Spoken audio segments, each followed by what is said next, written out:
여러분 안녕하세요. 오늘 홀로코스트 혐오와 차별의 종착역이라는 이름으로 여러분과 함께 얘기를 나누게 될 최호근입니다.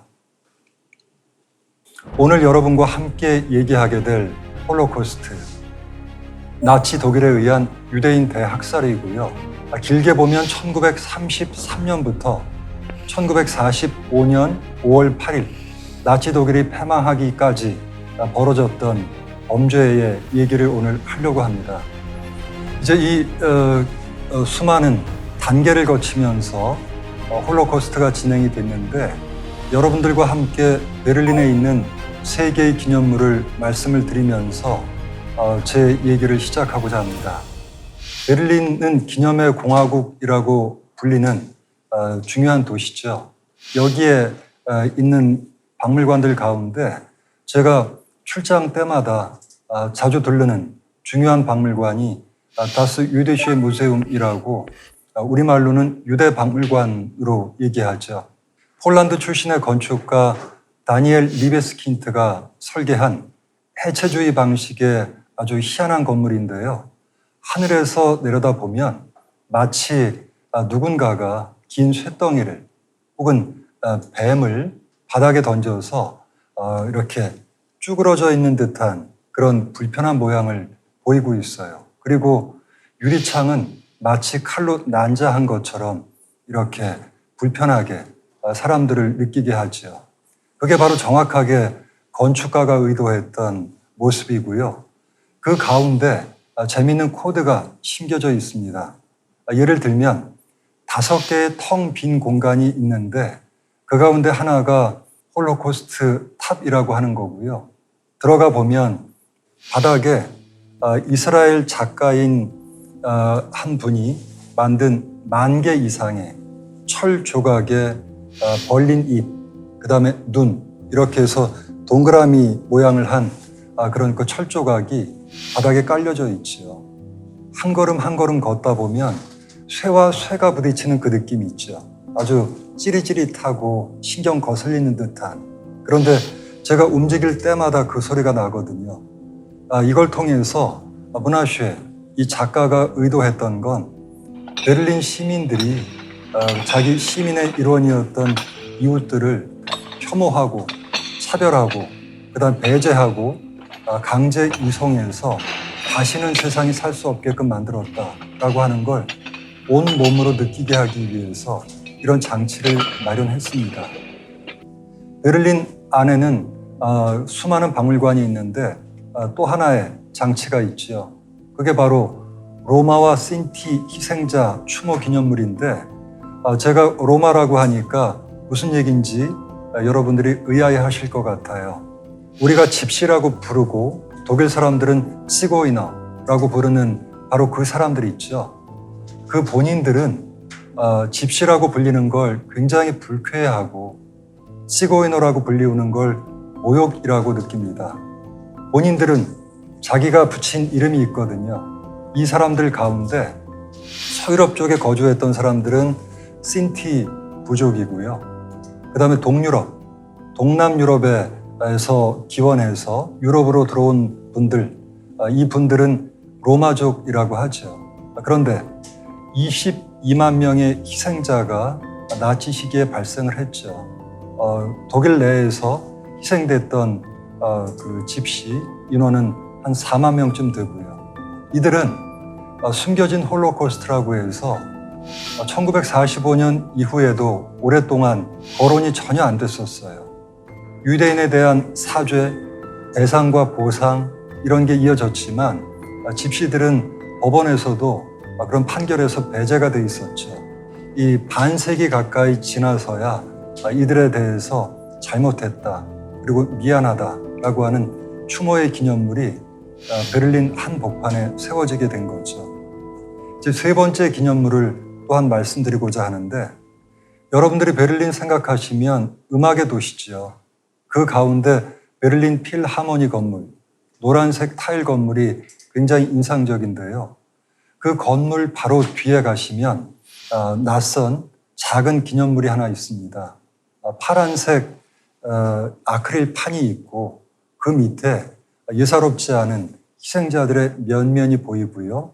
그 다음에 거기에는 점자판으로 기록이 돼 있어서 손을 올려놓으면 희생의 내용들을 맹인들도 알 수 있게끔 되어 있습니다.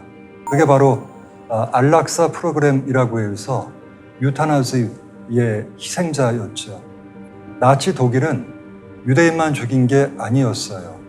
그 다음 집시만 죽인 게 아니었죠. 세 번째로 굉장히 큰 희생자들이 바로 안락사 프로그램의 희생자들이었고요.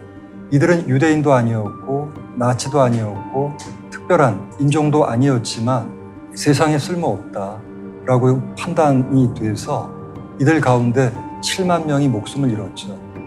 죽은 이유가 너무 허망해요. 1939년에 히틀러가 2차 대전을 준비하면서 전국에 있는 병상 가운데 80%가 태어나면서부터 장애인인 이분들이 차지하고 있기 때문에 전쟁이 났을 때 외과병동으로 활용할 수 있을 자리가 별로 없다라는 보고를 받고 죽이라고 명령을 했죠. 그래서 독일인들의 가족이자 자식이자 부모였던 이들이 전국의 5대 수용소에 모았습니다. 그리고 처음에는 학대했고요. 그 다음에는 굶겼고요. 그게 이제 속도가 너무 오래 걸리다 보니까 페놀 주사를 발명을 했던 거죠. 이렇게 해서 독일인들이 이제 대상을 가리지 않고 유대인, 집시, 그다음 장애인들을 죽였을 때 더 이상 그 누구라도 그들의 눈에 볼 때 혐오스럽다, 다르다, 미개하다, 부족하다라고 판단이 들면 그 순간 여호와의 증인, 그다음 동성애자들, 정치적인 반대파들 모두가 죽었고요. 그다음 유대인에 가려서 많은 분들이 잊고 있지만 동유럽 지역에 북슬라브인, 남슬라브인 포함해서 500만 명이 목숨을 잃었습니다. 그래서 나치 시기에 이 큰 범죄, 조직 범죄 때문에 목숨을 잃은 사람들의 수는 1,100만 명을 헤아리고 있지요. 나치 독일은 그들에게 살 가치가 없다고 해서 목숨을 빼앗았지만 사실은 그 사람들에게 그럴 이유가 담겨 있었다기보다는 그 사람들을 바라보는 나치의 생각, 나치의 시선, 그게 그랬을 뿐이죠. 이 모든 것들을 상징적으로 보여주는 게 부켄발트와 다하우 이후에 나치 독일이 유럽 전역에 수천 개의 강제 수용소를 만들었는데 강제 수용소 사무실마다 거대한 식별표가 있었습니다. 이 모든 사람들을 구별하는 가슴에 배지를 달아줬죠. 동성애자는 핑크빛, 유대인들은 노란색, 다윗왕의 별을 달았죠. 이렇게 수많은 사람들을 가리지 않고 이 시기에 범죄가 벌어졌는데 이 끔찍한 범죄가 무슨 일 때문에 벌어졌는지 그 얘기를 잠시 하고자 합니다. 그 시대 분위기는 끝없는 혐오, 차별로 특징 지워질 수가 있지요. 그 가운데 유대인 자체의 문제가 아니라 왜 독일인들은 유대인들을 그렇게 묘사했고 가르쳤고 했는지를 얘기하고 싶은데요. 첫째로 유대인 하게 되면 독일 사람들은 이렇게 생각했습니다. 땀 흘리지 않는 종자다. 그리고 이제 고리대금업이라든지 혹은 그 투기 이런 걸 통해서 돈을 벌어먹는 기생충 같은 존재라고 묘사를 했죠. 모든 강제 수용소마다 입구에 독일어로 이렇게 대문자로 쓰여져 있어요. 아르바이트, 마크트, 프라이. 노동이 너희를 자유케 하리라 라고 하는 내용이죠. 이건 굉장히 유대인에 대한 조롱을 담고 있는 얘기예요. 너희들 여태까지 일하지 않고 투기하고 그다음 돈 빌려주고 고리대금업에 종사했으니까 이제는 기생충 같은 존재에서 벗어나서 진짜 땀 흘려서 일해봐. 그래야 너희 사람 되거든 하는 아주 용납하기 어려운 그런 뜻이 담겨 있는 거죠. 그리고 유대인들에 대한 오해는 굉장히 심했습니다. 한편에서는 영국의 런던에 자리 잡은 그런 그 자본가들이 핵심이 유대인이다라고 그 당시 사람들은 얘기를 했고요. 그 다음에 1917년 러시아에서 볼셰비키 혁명이 발발했죠. 사회주의 혁명이었는데 그 소련 정치국 간부 가운데 40% 이상이 유대인이다라고 하는 통설이 그 당시에 유행하고 있었습니다. 그러니까 평범한 독일 사람들 입장에서 본다면 자본주의를 이끌고 1929년에 독일 경제를 완전 무너뜨린 그 사람들이 국가 바깥에 있는 유대인들이고, 그 다음 공산주의 혁명으로 독일을 위협하고 있는 소련의 핵심 세력이 유대인이고, 그 다음 독일에서 사람들이 선망하는 직업들이 있지요. 언론인, 교수, 변호사 등등 이런 그 핵심 전문직에서 유대인 인구에 비해서 20배에 해당하는 사람들이 이 직업에 종사하고 있었죠. 그러다 보니까 육체 노동하지 않고 다른 사람 위에 올라타서 세상을 살아간다라고 하는 선입견, 편견, 또 여기 배후에는 두려움 이런 것들이 있지요. 제가 한번 어떤 출판사에서 히틀러가 만든 나의 투쟁이라는 책에 서평을 써달라는 부탁을 받았었습니다. 저는 거절했죠. 그 책은 거의 여러 가지 얘기 짜깁기 수준이다. 평을 쓸 만한 수준 아니다. 라고 했는데 출판사는 다시 저한테 부탁을 했어요. 왜 그렇게 짜깁기 수준의 책이 성경 다음으로 많이 팔렸는지 독자들은 궁금해한다. 그러니까 그 차원에서 서평을 써주면 좋겠다. 그렇게까지 얘기하니까 저는 그렇게 하겠다고 답을 했죠. 그리고 책을 정독을 다시 한번 했더니 사실은 유대인에 대한 그런 그 공포, 두려움 이런 것들이 그 속에 담겨 있는 거였어요. 자신들이 겪었던 전쟁의 패배, 그 다음에 1929년의 공황, 이걸 통해서 독일 국민의 3분의 1이 실업자가 됐지요. 이런 끔찍한 일에 대해서 누군가 책임을 져야 되는데 책임질 사람이 안 보여요. 그러다 보니까 누구지 하면서 많은 사람들은 유대인들을 지목했고 그 유대인들은 결국은 희생양처럼, 팩트는 중요하지 않았죠. 분노했던 사람들, 공포에 질렸던 사람들한테 그 문제, 중요했던 것은 누가 우리의 욕을 먹어야 되느냐, 누가 여기 책임져야 되느냐 하는 문제였을 뿐이죠. 사람들은 광기만을 얘기하지만 광기 이전에 경제적 패망이라는, 불황이라는 엄청난 상황이 있었고, 이런 상황 속에서 누군가가 거짓 사실, 그 다음에 루머, 또 그럴듯한 통계 이런 것들을 갖다 붙이면서 이미 1920년대, 30년대 초반 독일에는 유대인들에 대한 혐오, 분노, 증오 이런 것들이 악의 씨앗처럼 이미 자라 있었다라고 얘기할 수가 있겠죠. 두 번째, 신티족과 로마족이라고 제가 말씀드린 집시에 대해서 굉장한 선입견, 부수기 어려운 그런 장벽 같은 게 있었는데요. 그들은 반사회적 범죄자라는 것이 그 당시 유럽 사람들의 생각이었습니다. 이걸 우리는 편견이라고 부르죠. 이 편견은 뿌리가 굉장히 깊어요. 오늘날에도 많은 여행기들, 블로그들을 보면 이런 얘기들이 올라와요. 스페인 마드리드에 갔는데, 로마에 갔는데 집시 여러 명이 자기를 둘러싸고 그 다음 정신없게 한 다음에 소매치기 당했다. 조심해라 라고 하는 것이 일본의 블로그, 한국의 블로그에 굉장히 많이 있죠. 저는 직접 그런 일을 겪진 못했어요. 그 다음에 거기에 올라와 있는 모든 내용이 거짓일 거라고 믿지는 않아요. 하지만 그런 일을 벌인 사람들이 집시라고 단정 짓는 것이 정확한지, 그 다음에 집시의 혈통을 지닌 사람들이 그렇게 해서 살아가는지 그거는 알 수 없지요. 그러니까 몇 가지의 끔찍했던 혹은 불쾌했던 경험이 결국은 모든 사람들에 대한 판단을 좌지우지하는 이런 상황이 겁나는 거죠. 예전 1930년대, 40년대나 2020년 지금이나 이 점에서 집시를 바라보는 우리의 시각은 결정적으로 바뀐 것 같지는 않아요.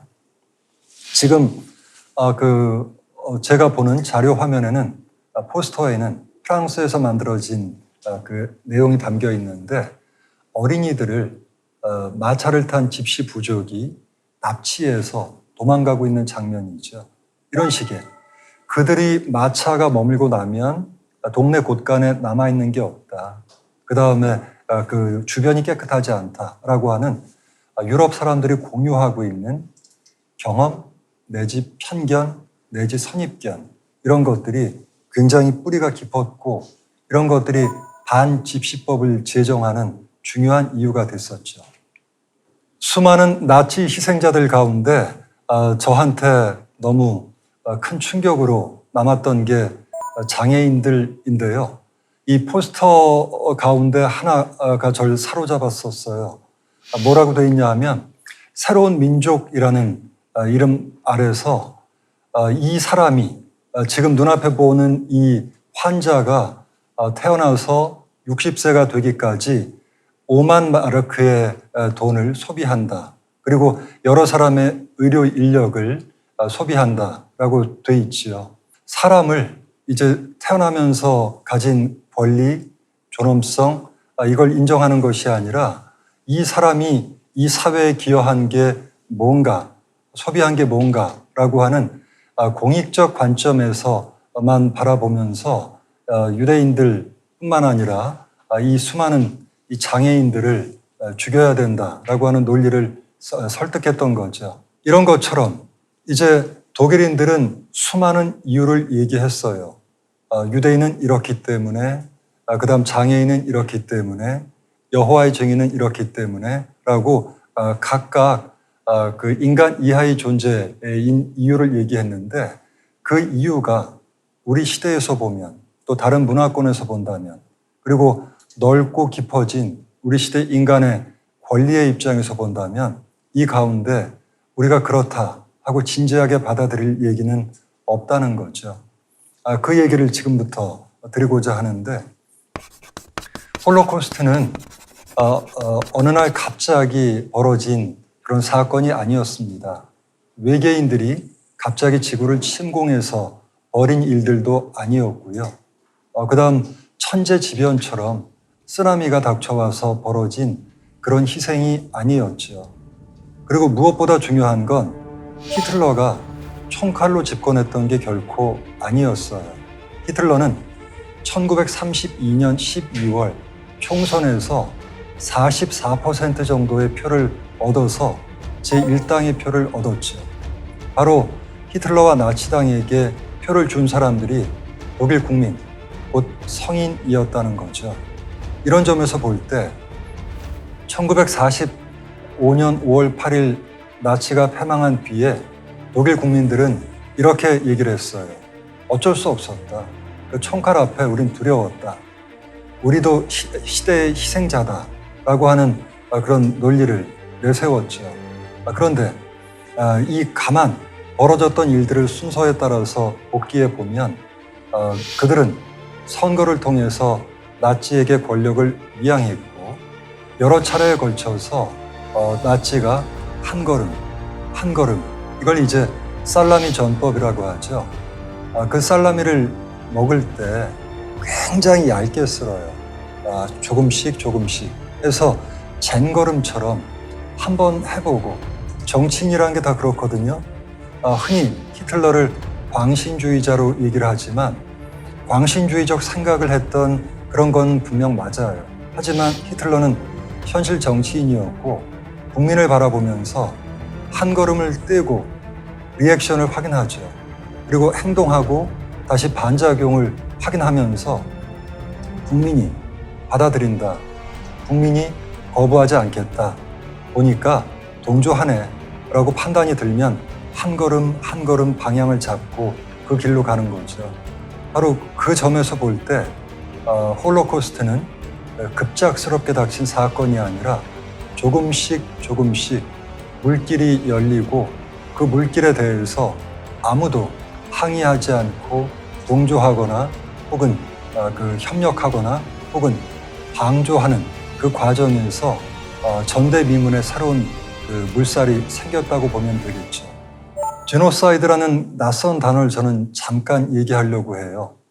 폴란드의 법학자였던 라파엘 렘킨이 게노스, 그리스어로 인종이라는 뜻이고요. 그 다음 사이드, 학살이라는 뜻이지요. 그래서 1948년에 유엔 총회에서 제노사이드 협약이 통과가 됐습니다. 만장일치로요. 그리고 1951년부터 이 법이 발효가 됐죠.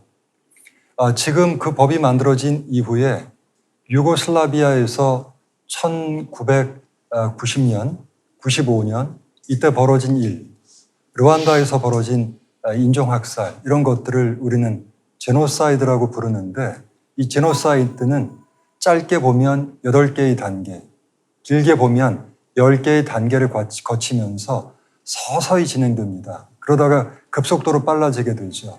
그 첫 번째가 분류예요. 나, 너, 우리, 그들. 그 다음에 우리 안에서도 내 집단, 외 집단 이렇게 99가지가 같은데 한 가지 다른 거 이걸 이제 전면에 내세우기 시작하죠.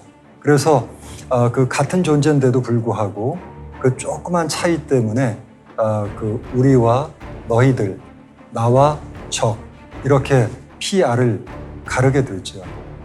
두 번째로 그러면서 쟤네들은 미개해, 쟤네들은 맷돌밖에 갈 줄 몰라 하는 식으로 가장 대표적인 민속 하나를 그 사람들과 결부를 시킵니다. 이걸 상징화라고 하죠. 그 다음 차이를 드러낼 뿐만 아니라 그 다음에는 이러하니까 너희들은 운명을 몰라, 미개해, 정체했어, 일탈했어 라고 수많은 이유를 갖다 붙이면서 차별의 근거를 제시를 하죠. 그 다음에 마침내 되돌이킬 수 없는 순간이 오는데 그때가 바로 비인간화 또는 탈인간화라고 얘기하는 네 번째 순간이죠.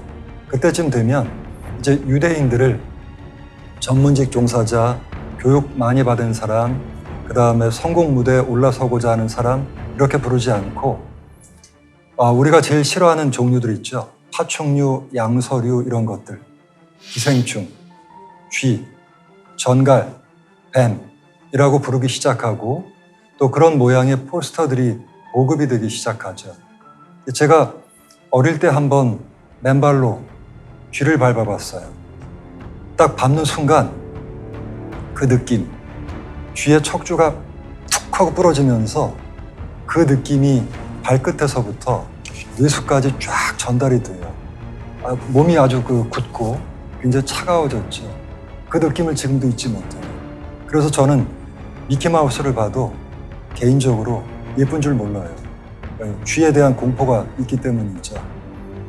사람을, 특정 부류를 내가 아는 친구 구체적인 인물이 아니라 저런 집단을 이렇게 양서류, 파충류 이런 것과 연결 짓고 나면 그 잔 인상이 쉽게 사라지지 않거든요. 그리고 이걸 교육을 통해서 강화를 하죠. 바로 1930년대 나치 집권 이후에 인종학 수업 시간이 초, 중, 고등학교에서 개설이 됩니다. 그리고 여기에서 포스터를 보여주고 인종론에 대해서 얘기하고 하다 보니까 이건 마치 어떤 오염된 호수에 물고기가 있으면 아무리 깨끗하게 살려고 하더라도 허리가 휘고 눈이 멀고 할 수밖에 없는 것처럼 비정상적인 생각, 느낌, 혐오, 선입견 이런 것들이 일반화되고 비정상적인 것들이 정상인 것처럼 받아들여지는 거죠. 그래서 나중에는 무엇이 옳고 무엇이 그른지, 뭐가 팩트고 뭐가 만들어진 루머인지 학생들은 구분하지 못한 상태에서 이제 군대에 가고 청년이 되는 거죠. 이게 바로 제노사이드의 네 번째 단계라고 한다면 그 다음부터는 이제 조직하고 그 다음에 강제 격리하고 강제 이송하고 마지막으로는 물리적으로 파괴하는 것밖에 남아있지 않게 되는 거죠.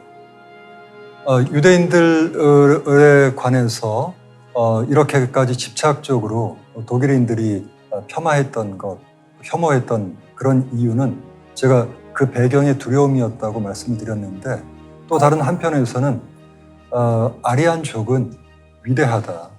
그리고 독일이 오늘날 이 모양이 된 것은 여러 가지 부족이 피가 섞였기 때문이다 라고 하는 강박적 사고 때문이었어요.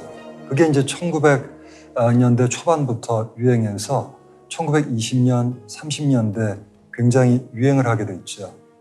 그 가운데 핵심을 차지하는 것이 아리안족의 신화예요. 금발의 머리, 딱 벌어진 어깨, 190cm를 넘는 큰 키, 이런 것들, 이게 바로 아리안족이라고 하는 거죠.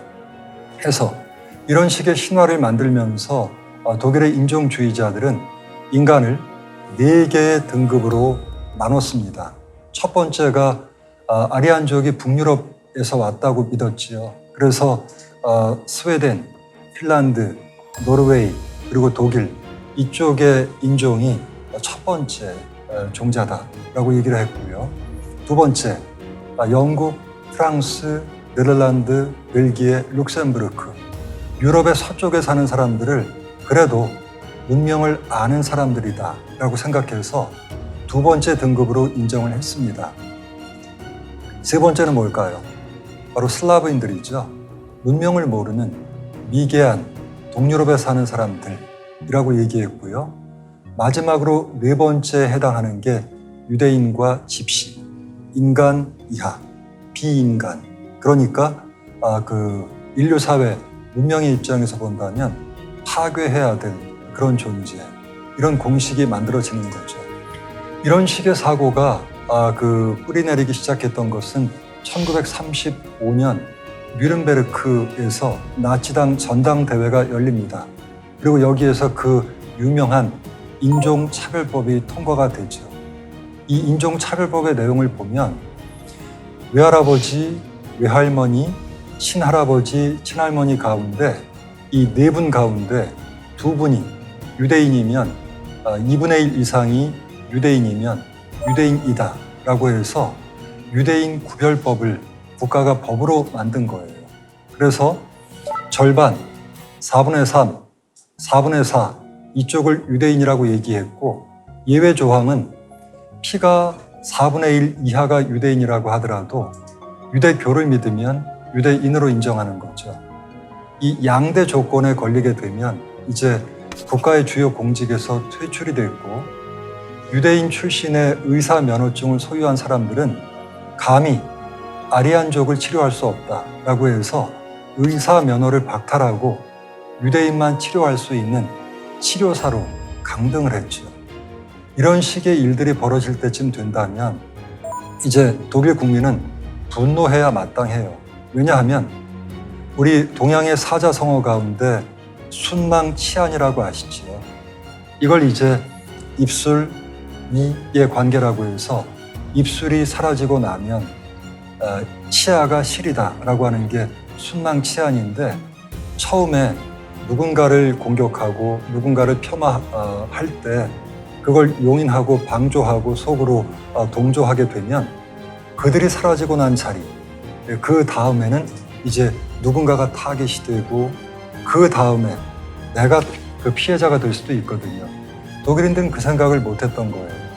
눈앞에 우리의 부를 가져간다, 일하지 않는다, 범죄자일지 모른다 라고 하는 수많은 이유를 붙이면서 하나를 격리시키고 하나를 제거하고 하나를 강제 이송했을 때 결국은 그걸 용인받은 국가, 그게 일상화된 국가는 결국은 쟤는 사상이 좌익일지도 몰라, 또는 쟤는 반사회적일지 몰라 라고 하는 혐의만으로 개인을 무력하게 파괴할 수가 있다는 거죠. 이런 과정을 거치면서 또 하나의 모습은 1938년도 빈에서부터 나타난 현상인데, 유대인들을 공개적인 자리에서 모욕을 주기 시작합니다. 그래서 예를 들면 유대교를 믿는 사람들 가운데 정통파의 신앙을 가진 사람들은 수염을 깎지 않거든요. 그런데 이 가위를 가지고 길거리 한복판에서 청년들이 둘러싸서 유대인 노인의 수염을 아주 그냥 엉망으로 깎아버려요. 그다음 지나가던 유대인들을 붙들어 놓고 칫솔을 하나씩 손에 주죠. 그리고 이 그 도로 청소를 하게끔 하고 옆에서부터 그냥 즐겁게 웃지요. 이런 과거의 모습들, 바로 모욕 단계까지 오게 되면 그 다음은 무엇이 남았을까? 둘밖에 안 남아요. 그 다음 단계는 이제 폴란드의 바르샤바, 우지를 비롯한 여러 도시에 만들어졌던 게토죠. 그 꼴보기 싫은 존재, 전염병 보균자, 이런 사람들은 격리시켜야 된다라고 해서 높게 담을 쌓고 철조망을 만들고 왕래를 차단하면서 이들을 거기에 몰아넣었죠. 그리고 1940년, 41년부터는 마지막 최종 해결을 얘기하기 시작해요. 그게 바로 5대 절멸 수용소를 만든 거죠. 그 중에 대표가 아우슈비츠 비르케나우의 가스실을 만들었고요. 여기에서 유대인 600만 가운데, 희생자 600만 가운데 약 90만 명 이상이 목숨을 잃는 일이 벌어졌죠.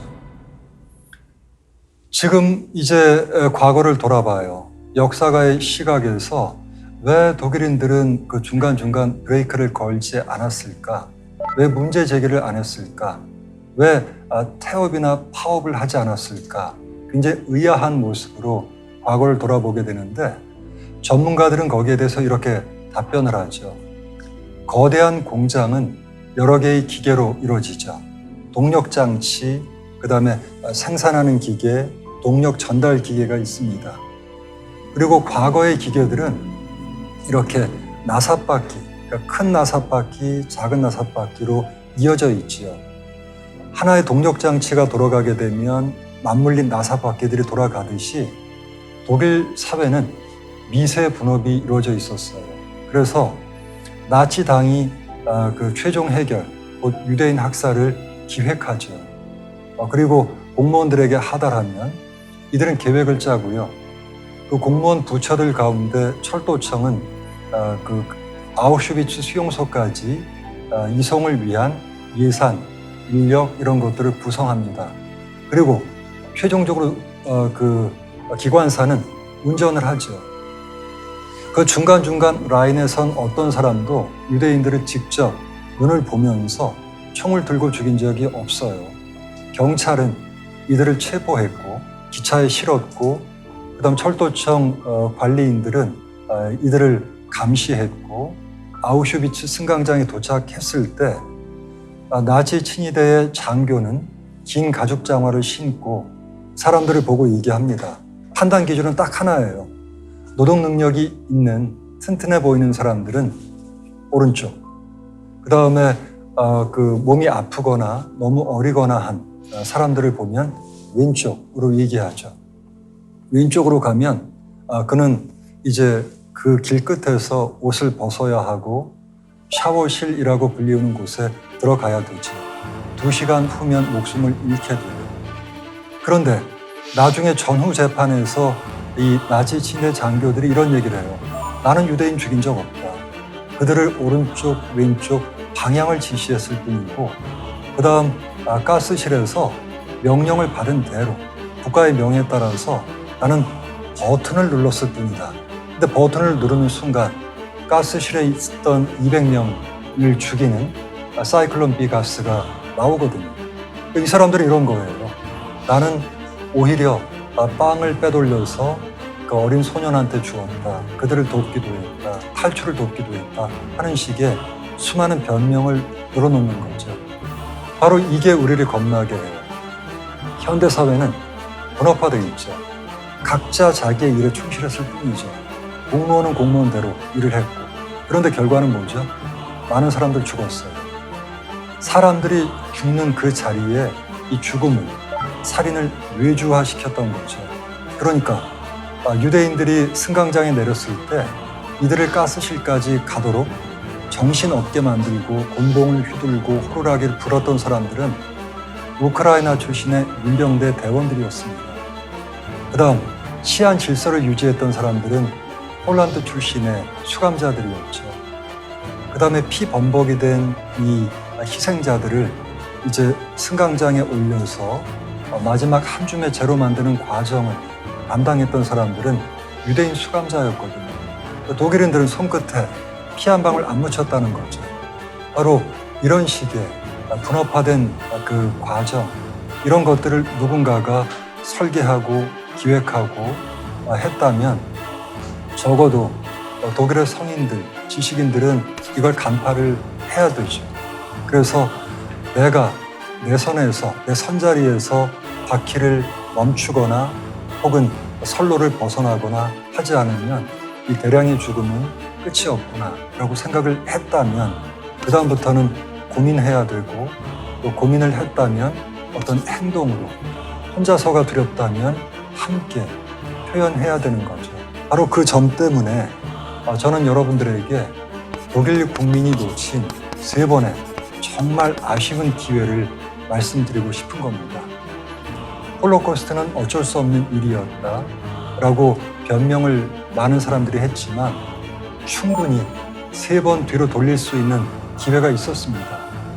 바둑에서 우린 복기를 얘기합니다. 이렇게 어디에서부터 우리가 패착을 뒀을까? 돌을 어디에 뒀으면 일이 바로 됐을까? 돌아보는 것. 그래서 앞으로 같은 실수를 하지 않겠다라고 생각하는 게 복기지요. 첫 번째 잘못된 순서는 1932년 총선. 여기에서 아무리 인종주의 선전을 하고 아무리 그 문제의 원인을 바깥으로 돌려도 독일 국민은 바로 판단했어야죠. 그리고 선거를 잘 했어야죠.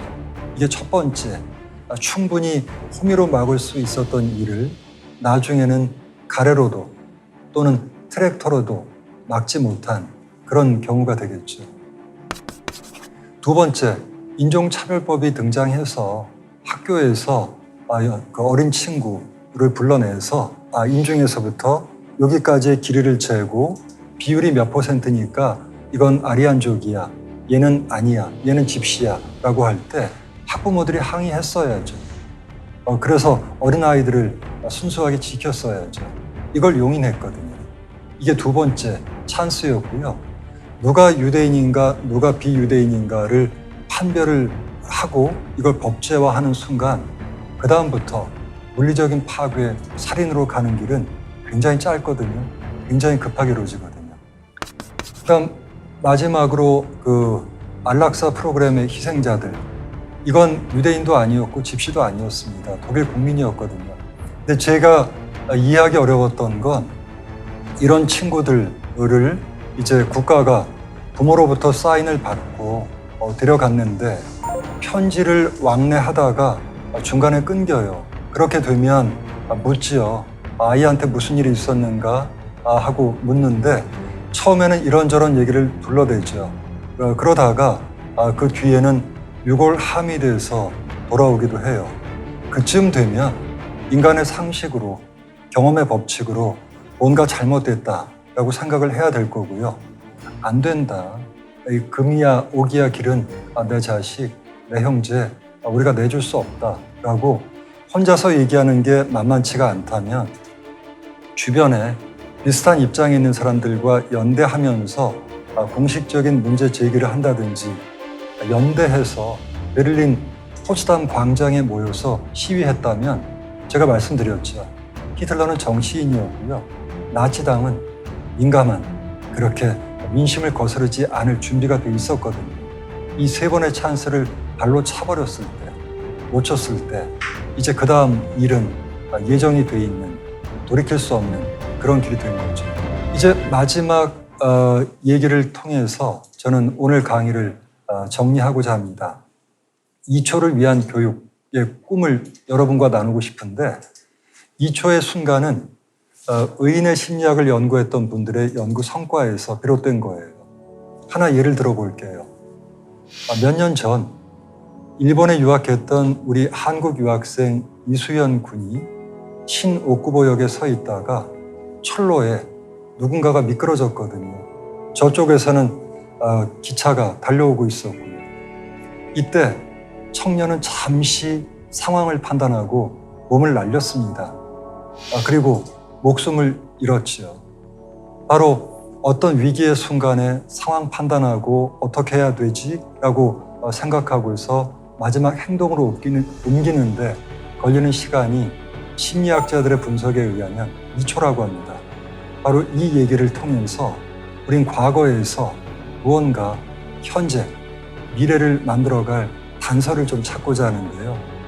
홀로코스트를 겪었던 사람들, 유럽에서 겪었던 사람들은 크게 세 부류가 있습니다. 첫째는 가해자였고요.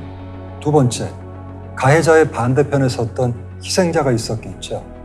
그렇다면 이 양극단의 중간지대에 있었던 사람들, 이런 사람들을 우리는 방조자, 방관자 이런 이름으로 부르는데 이 가운데 특이한 사람들이 있었습니다.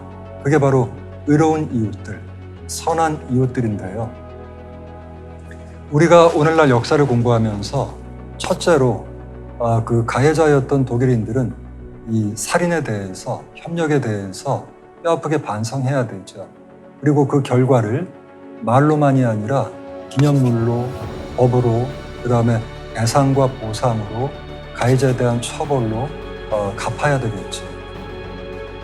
그 다음 두 번째, 그 독일인들은 유대인들을 죽였을 뿐만 아니라 장애인들까지 죽였지만 거기에 대해서 뼈아프게 돌아보면서 오늘날 모든 장애인들이 장벽을 딛고 박물관을 향유할 수 있도록 새로운 컨셉의 공간들을 만들었습니다. 그 가운데 가장 대표적인 게 슈투트가르트에 있는 빈스 박물관이죠.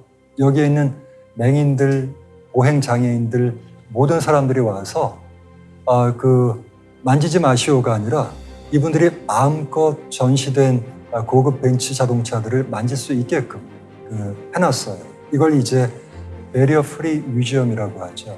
과거에 대한 반성은 안타까움으로 끝나는 것이 아니라 이렇게 행동으로, 결과로, 그 다음 조직으로, 제도로, 건물로 드러나야 된다는 거죠. 근데 여기까지는 유대인에 해당하는, 독일인들에 해당하는 얘기고요. 독일인이 아닌 사람이 또 우리 한국인이 홀로코스트를 바라보면서 가져야 될 감정은 아마 두 가지일 거라고 생각합니다. 첫 번째는 한 번도 만나본 적이 없지만 나와 피를 나누진 않았지만 그 상태에서 안네 프랑크처럼 숨어서 2년 지내다가 죽어갔던 그 희생에 대한 안타까움, 인정, 애도, 공감 이런 것들이 필요한 거죠. 이런 것들이 우리 몸속에 들어올 때 백신이 돼요. 웬만한 혐오, 웬만한 차별을 하지 않게끔 우리를 굉장히 민감하게 만들죠. 저는 이게 무엇보다 소중하다라고 생각하고 그 다음 두 번째는 조금 더 나갔으면 좋겠어요. 뭐냐 하면 이스라엘 대법원은 1957년부터 홀로코스트가 벌어졌을 때 아무런 대가 없이 위험에 처한 유대인들을 구하기 위해서 위험을 무릅쓰었던 이방인들, 유대인 아닌 사람들, 이들을 기리는 그런 포상을 하고 있지요. 그리고 기념하고 있지요. 이들을 The Righteous Among the Nations라고 해서 열방의 의인들이라고 부르는데 이들의 숫자가 27,000명이 넘어요. 바로 어둠 캄캄했던 순간에 양심의 목소리에 따라서 누군가를 돕기 위해서 위험을 무릅썼던 사람들. 이들이 겁나지 않았을까요? 또 가족이 잘못되지 않을까 걱정하지 않았을까요? 그랬음에도 불구하고 이들은 남과 다른 선택을 했거든요. 너무 궁금한 거예요. 왜 그 순간, 2초의 순간에 그런 선택을 했을까? 보니까 한 8, 90%는 타고난대요. 그런데 심리학자들이 연구해 보니까 10%에서 20%는 어떤 가정에서 컸는가, 어떤 종교를 믿었던가, 가장 중요한 것, 어떤 교육을 받았던가라는 거죠. 그래서 여러 인종이 어울리면서 서로 침대 함께 쓰고 배려했던 그 환경에서 큰 사람들이 바로 이런 소중한 선택을 했더라라고 하는 거죠. 독일의 대표적인 그 철학자 칸트가 자기의 묘비명에 새긴 중요한 3대 비판서의 한 문구가 있어요. 문구, 제가 한번 읽어드리죠. 생각하면 생각할수록 점점 더 커지는 놀라움과 두려움에 휩싸이게 하는 두 가지가 우리 인생에 있다. 첫째는 밤 하늘에 빛나는 별, 두 번째는 내 마음속 도덕의 법칙이다 라고 얘기했죠. 우리 마음속에는 뭔가 남다른 게 있어요. 사람을 사람답게 하는 게 있죠. 그걸 어떤 사람들은 양심이라고 하고 어떤 사람들은 마음이라고 하죠. 누군가가 죽어가고 있으면 안타깝고 가슴력이 옆구리가 아프죠. 바로 그런 마음 타고나는 거지만 제 궁금한 거는 우리가 교육을 통해서 또 과거에 대한 이야기를 통해서 이런 마음을 가질 수 있을까? 자꾸 그런 생각을 하고 공유하면서 우리도 비슷한 선택을 할 수 있을까? 이런 건데요. 의인 이수현, 저는 다시 한번 얘기하고 싶어요. 바로 그 순간에 흰 옥구보역에 섰을 때 내가 과연 뛰어들 수 있었을까? 솔직히 말씀드리면 저는 자신이 없어요. 그런데 자신 없어 하는 제가 너무 답답한 거죠. 그래서 그 장면을 자꾸 생각해요. 내가 만약 그 순간이라면, 그때 내가 이수연이었다면, 흰 옥구보역에 그때 있었다면 이라고 생각을 하다 보면 어떤 효과가 있냐 하면 내가 거기 뛰어들지는 알 수 없어요. 지금도 자신 없어요. 그런데 한 가지는 분명해요. 내 말을 통해서 어떤 그 험악한 얘기를 통해서 내 표정을 통해서 다른 사람들이 입게 될 상처, 피해, 분노 이런 것들을 미리 생각해 볼 수 있다는 거죠. 이게 바로 뭘까요? 감수성이에요. 젠더 감수성, 인권 감수성, 평화 감수성 이걸 우리는 과거의 의로운 이웃들을 생각하면서 또 2초의 순간에 상황에 공간에서 내가 어떻게 할까를 시뮬레이션 하면서 한없이 얘기할 때 우리도 모르게 바뀌어가고 있다는 거죠. 빵 셔틀, 그 다음 왕따, 이지메 이런 것들이 줄지 않겠어요? 이게 바로 역사를 공부하고 특히 홀로코스트의 끔찍했던 과거를 우리 한국인이 잠시 얘기하고 듣고 공부하는 이유일 것 같습니다. 제가 오늘 준비한 얘기는 여기까지입니다. 고맙습니다.